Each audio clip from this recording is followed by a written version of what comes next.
Hey guys, and welcome back to Big Balls and Bad Calls. You're here today with your hosts Manny and Emil. We'll be giving you our English Premier League Match Week 5 review, going over all of the games that took place on the weekend, as well as some of the key events and some of the bets we took.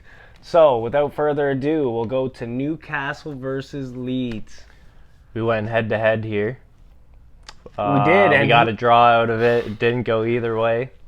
Unfortunately, I'd rather one of us would have won on the weekend and got it right as opposed to sitting here with our dick in our hands. But Maxi Ben has a couple pairs of Leeds defenders' ankles in his closet. No Holy kidding. shit. He was a weapon that game. Unplayable.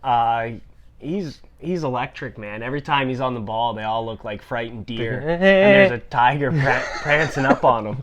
The Rodrigo dummy on the first goal. Yeah. You got to have some fucking Class. big old nuts on you to try that. I don't know how I feel about that. Like, from a coaching perspective, I'd be a little upset. I know it's still a goal, but, like, you're not kicking that ball. You got a lot of faith in it finding the back of that corner. But anyway, it did. 1-1 here. I really don't have too much to say about it. I wasn't overly impressed with either side. No. A little bit disappointed with the tying goal, to be completely honest. I don't want to discredit Maximin, but that much traffic in the box, and they were laying off of him so well. And then you've got 2-3 guys diving in. Everybody's just lost control. They've all lost control. He shuffles, places. You got to give credit to Maxime. He found that slot. Oh, it's a beautiful goal, and he works the space around lovely, but the defending for me needs to be a little bit better in a condensed area such as that. You got a guy dribbling in your 18-yard box and slotting one. Yeah. 4 guys in front of him. But well done. Good equalizer. Next, we have Wolves versus Brentford. Fernando Marcel, what are you smoking and where can I get it? No kidding. What is this going guy looked like through he's your head? Trying out for the Olympic wrestling team, for fuck's sakes. Not only that, he looked like a little bitch doing it, too. Yeah. He looked like the little brother trying to take down his older brother. Ivan Toney was running away with it, and he's dragging at his collar. Like, man, you know there's this thing. It's called VAR. They will see, and they will catch you. There's no getting away with shit like that. And they were on top at that point of the game, too. And then that stupidity.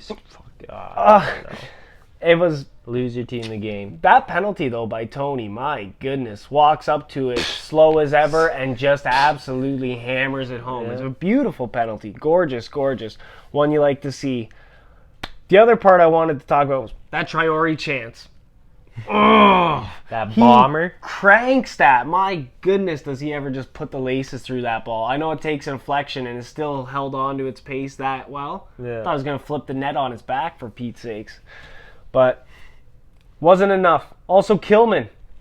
Go kill yourself. What kind of challenge is that? Bad defending all around for Wolves. So Ivan Toney, well done to take it down the line like that, put these guys to bed. But the touch he takes, it's a little bit heavy. It's meat and drink for anybody that knows how to fucking slide tackle. And Kilman's made a mess of it. He comes in, flying, gets a little touch on the ball, lets it play out from his own feet, and then he lays there and watches Toney take off and assist the goal to my guy Mbumo.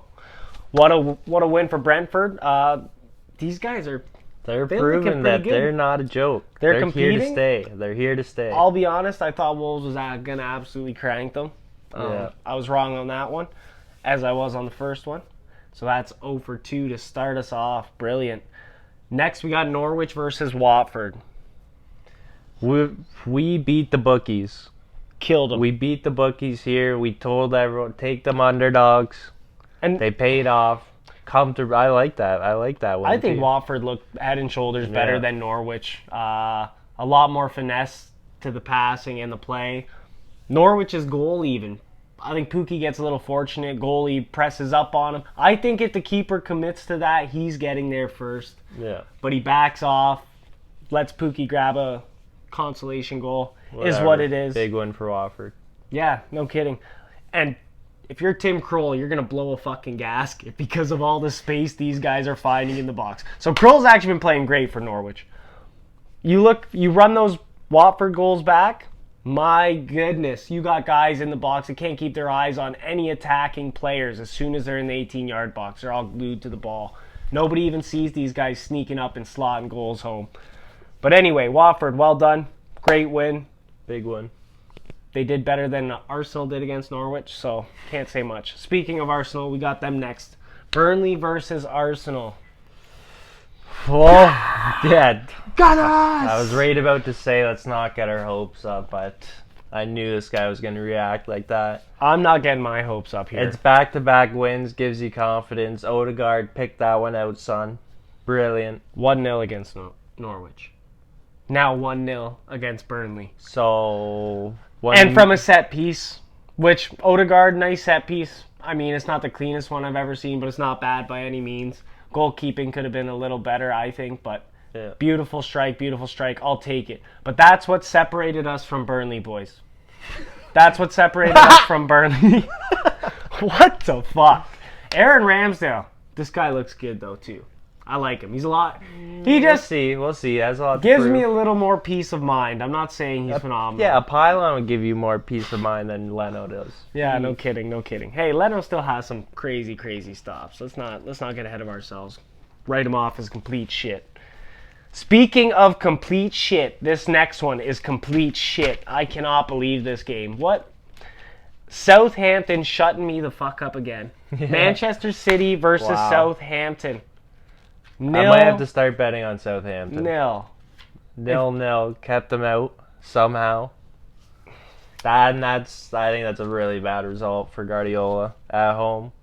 I agree. I am laughing at myself because if I'm not mistaken, I think and I quote, I said that City would drag them through the mud and drown them in their own piss. Now, 0-0 isn't exactly that. Next time. Watch out, Southampton. Now they're going to take your number, and remember this. Liverpool versus Palace. Something. Simp. Liverpool putting bangers. Like fucking ox. Salah's got another one. Didn't expect any less from this game. Easy. Imagine you guys got off to that start, though, where Alisson swats it off the post. I think he's playing the piano with the ball. The result stays the same. I think if Liverpool even went down there, these guys are starting to look really good again. We're back. We're back. I wouldn't say you're back, but looking good again. Looking good. Not as scary as they were last season. My God. Next, Villa versus Everton. Oh, my boys have come crashing down. I still am on the Everton hype train. Villa. I like Everton, but Leon Bailey. You can't not like this guy. What a performance. What a performance. And Villa's that team for me, man. Like, if I give these guys credit, they want to play their worst football. And as soon as I'm like, you just don't make the cut, they come out swinging. Yeah. Come out swinging like world champs. Matty Cash with a belter. Oh, that was with his weaker side as well. Take off the net with your left. Fly. Yeah, he comes bombing down that wing. That guy does so much running, man. He works his bag off. I like Cash. He's a great player. Yeah. Anyway, unfortunately, we were wrong about that one. I had high hopes for Everton. Big win for Villa. Brighton versus Leicester. He won't steal your wife, but don't leave any points unattended. Ron Weasley's uncle does it again. He's casting magic all over the castle. Leicester, I still say they're absolutely robbed by these VAR decisions. That's the second one I get. Bit of magic. One, I don't know how he was impeding with the goalie's vision, but I don't know. I believe he was moving the complete opposite way. I mean, as long as I've been watching the Premier League and the amount of times I've actually seen a offside called on a corner kick for such things as this, I don't know if they're getting a little more strict on it with obstructing the goalkeeper's view, but that's tough. And back-to-back like that. Especially for like an equalizer, a big point. No kidding. And that linesman, those are some big calls. And I'm not saying he's incorrect. I don't know how they're enforcing these rules. I mean, it's up for debate, but you have VAR, so he can check it out as well. So you can't say the linesman's the only one at fault there. Yeah. But yeah, perhaps Leicester got robbed, man. They were 2 equalizers at the death. But they do it again. Yes, they do. Brighton marches on. They do. The manager doesn't get any prettier, but the team sure does. West Ham versus United. Ronaldo's going to be popping that onion bag even at 56 Golden years old. boot. When Golden is he ever boot. going to stop? This is ridiculous. This man. guy's crazy. This guy is You crazy. literally, every ball that goes into the box, you're thinking, where is he? Mm-hmm. He's going to score this one. And he does. Brilliant. Another goal. West Ham looked very competitive. I always expect big things from these matches. Even without Antonio, still carrying lots of threat going forward, I felt. But More who than else to expected. score that winner? Yeah, Lingard Too good. had to break their hearts, Had to. eh? They treat him so well. They give him back home, and he comes and just... Raids their Curb stomps villages, them. takes their wives. Well done, Lingard. Very, very beautiful goal. Very, very beautiful goal. Last but not least, we have Tottenham versus Chelsea. We knew this one was going to be comfortable. They call it a derby, but it ain't. Yeah. Not this year. Not this year.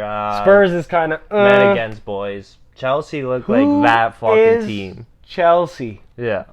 These are the guys that nobody wants to play right now. Yeah, exactly. And there's a reason, man. You look at them the wrong way. You're fucking... You got no lunch money. Chelsea's a scary, scary side. They went and bopped off the win there. 3-0, as we expected. Easy. Last but not least, we're going to go over our final five. Unless you want to skip this part. I don't know. I didn't do too well this week. Just kidding. I ain't skipping it. We got to own up to our calls. It was a joke, mate. Anyway. Luck of the weekend. What did you have? Liverpool, straight up. So that's 1 for 1. Not bad, not bad. I took Manchester City halftime, full time. Although, in my defense, if you gamble with Bet365, you got advantage of the board draw offer. So we got our money back for that game, guys. We did for taking halftime, full time. Next, we've got the value bet of the weekend. Wolves. Arsenal. My boys. Finally coming through for me. I wasn't super confident in that one, to be completely honest. But there it is. Check mark. Double doozy. I had fucking Wolves again with A lot Arsenal. of faith in Wolverhampton, Shut eh? I got Liverpool, halftime, full time, and Chelsea. Yeah. So chalk that one up. We got over 2-1 on it. So that was a nice little tasty bet. Moving forward, we've got the triple threat. Liverpool halftime, full time. City halftime, full time with Chelsea. And that So that still technically does hit because the board draw on the City halftime, full time. So that one did come through, but you would have got reduced odds. Yeah, reduced. But hey, a win is a win. I'd rather that than taking an L on the ticket. So for the triple threat, I've got Chelsea, City halftime, full time. The board draw won't save me here, guys, because I've got Leeds. Oof. So that one's down and under. And finally, the big balls call of the weekend. I went Newcastle, Everton with Liverpool. Bing. So yeah, wasn't good. I can't really say much either. My big balls call for the weekend was Chelsea, United, Liverpool, Everton, and Wolves. Oh, Jeez, that's a so that's a huge call. it was a big call and a little over 50% on them, but not as close as I was the other weekend when I tried to make a big call. But anyway, guys, that's it for the Match Week 5 review. We'll see you on Thursday when we release the preview video for the upcoming English Premier League Match We'll be Week back. 6 games, and we will be back with bigger and better calls. So until next time, guys.